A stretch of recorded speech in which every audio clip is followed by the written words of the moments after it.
सो ही guys, आज मैं आप सभी के लिए एक न्यू सीरीज लेके आया हूँ जो आज से कुछ दिन पहले ही रिलीज हुई है। एंड इस सीरीज का नाम है the first immortal of केंडो। And ये सीरीज एक एक्शन एंड एडवेंचर कैटेगरी में आती है, तो आपको ये जरूर से पसंद आएगी। सो एपिसोड की शुरुआत में एक टेम्पल के बाहर कई सारे लोगों को युद्ध करते हुए दिखाया जाता है। असल में इस मंदिर पे किसी ने अटैक कर दिया है और यहाँ का खजाना लेना चाहता है। ये शेंगडू का ट्रेजर है। अब ये सैनिक बाहर युद्ध कर ही रहे होते हैं, वहीं दूसरी तरफ हमें मंदिर के अंदर एक लड़की को दिखाया जाता है जो अपने मास्टर को श्रद्धांजलि दे रही होती है। और हमें पता चलता है कि उसके मास्टर ने भी आखिरी सांस तक युद्ध किया था। उसके टीचर स्पिरिट फॉर्म में उसके पीछे खड़े थे और उसको देख रहे थे, लेकिन कोई भी उनकी स्पिरिट को नहीं देख पा रहा है। इन मास्टर का नाम सुसु वांजुन है। एंड तभी वहाँ पे एक ईगल आती है जो एक फर्नेस को लेके आ रही होती है। एंड हमें तभी पता चलता है कि उसके मास्टर जिंदा होने वाले होते हैं। अब जो सैनिक आपस में लड़ रहे होते हैं वो कहते हैं सुसु वांजुन ने ये ट्रेजर हमसे चुरा कर यहाँ रख दिया था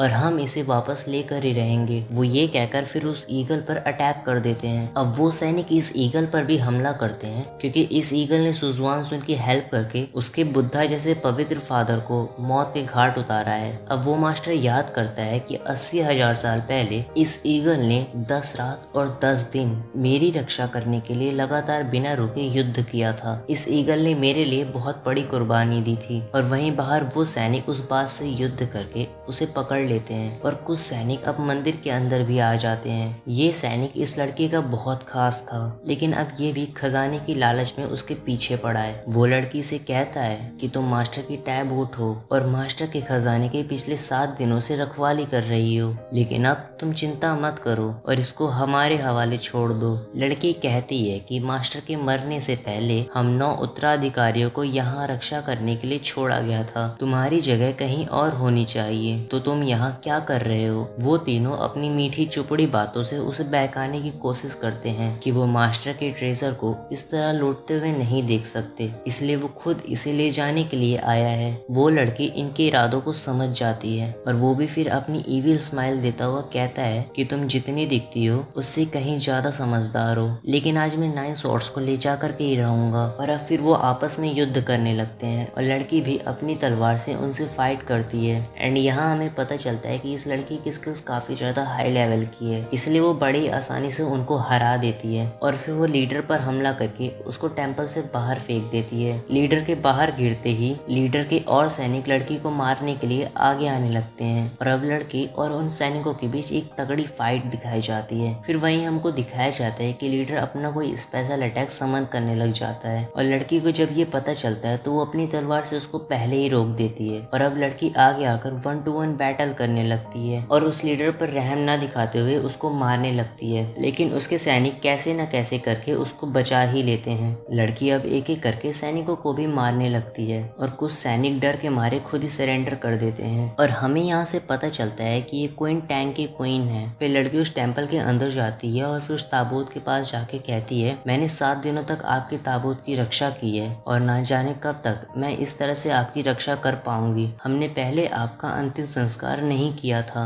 और आपके आने का इंतजार किया है और अब आपको आना ही पड़ेगा। और ऐसा कहकर वो ताबूत को खोलती है, लेकिन ताबूत के अंदर कुछ नहीं था। और ये देखकर वो बहुत ज्यादा हैरान हो जाती है क्योंकि जिस चीज की वो रक्षा कर रही थी वो चीज वहाँ मौजूद ही नहीं थी। वहाँ 9 स्वॉर्ड्स भी नहीं थी। अब मास्टर की सोल उसको देखकर हंसने लगती है और कहती है कि तुम मेरी सबसे अच्छी शिष्य हो। आशा है कि अब मैं वापस लौटूंगा, तब तक तुम जिंदा होगी। एंड गाइस, मैं श्योर तो नहीं हूँ, बट जहाँ तक है अब उस मास्टर की कहानी बताई जाने वाली है। हमें एक आदमी को दिखाते हैं जिसका नाम शुई है और वो एक महल के अंदर घुसता है। उसको देखकर 2 आदमी आपस में बातें बनाने लगते हैं कि ये तो शुई है।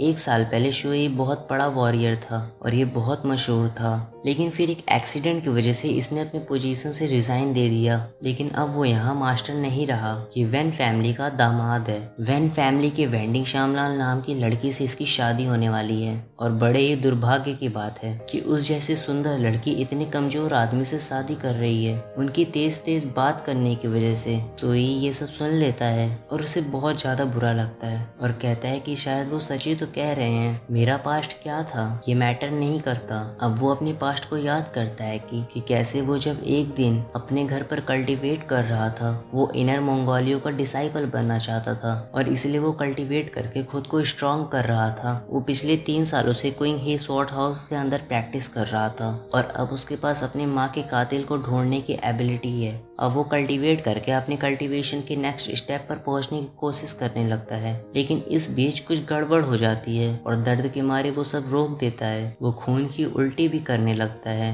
और शायद उस दिन के बाद ही उसने अपनी कल्टीवेशन लूज कर दी है। उसे यू सेन शू फैमिली से हमेशा के लिए निकाल दिया गया था और फिर वो ग्वांगलिंग वैन फैमिली के अंदर आकर रहने लगा था। अब उन सालों में हालांकि उसने अपनी प्रैक्टिस को कंटिन्यू रखा था, उसकी सारी स्पिरिचुअल एनर्जी को उसकी 9 स्वॉर्ड्स ने कम्प्लीटली एब्सॉर्ब कर लिया है, लेकिन उस एक्यूमुलेटेड ऑरा ने उसकी फर्स्ट सील को तोड़ डाला है। उसको उसके पिछले जन्म की भी याददाश्त मिल गई है। अब वो ये सब सोच ही रहा था कि तभी वहाँ वेनलुनजू नाम की लड़की आती है और उसकी सुंदरता को देखकर सब उस पर मोहित हो जाते हैं। ये असल में सुई की होने वाली साली है, यानी कि ये उसकी होने वाली पत्नी की छोटी बहन है। और जब ये सुई को देखती है तो वो उसके पास आकर उससे बात करने लगती है और सुई उसकी तारीफ करने लगता है। ये लड़की बहुत नरम स्वभाव की है, लेकिन इसे हमेशा एटीट्यूड में रहने का दिखावा करना पड़ता है क्योंकि बहुत सारे लोग वरना इसके पीछे ही पड़ जाएंगे और ये अपना ये दूसरा फेस रखकर थक गई है। और फिर वो उसे कहती है कि मैं आपको देखकर बहुत खुश होती हूँ, लेकिन जब से आप यहाँ आए हैं आप दुखी और डिप्रेस्ड रहते हैं और ये मुझे वरी करता है। लेकिन अब आप 1 महीने बाद आए हैं और कुछ बदले बदले से नजर आ रहे हैं। अब वो भी हंसी मजाक करते हुए उसको छेड़ते हुए कहता है कि तुम मुझसे 1 महीने से दूर थी, क्या तुम मुझे मिस कर रही थी। अब वो फिर और भी बातें करते हैं और एक दूसरे को छेड़ते हुए फ्लर्ट भी करने लगते हैं और फिर वैन उसे घर ले जाने लगती है, लेकिन सीयू उसे रोकता है और कहता है कि मैं असल में तुम्हें लेने के लिए आया हूँ क्योंकि तुम्हारी बहन वापस आ गई है। वेन बहुत खुश होती है और कहती है कि फाइनली अब आप वापस आना चाहते हैं और फिर ये एपिसोड यहीं खत्म हो जाता है।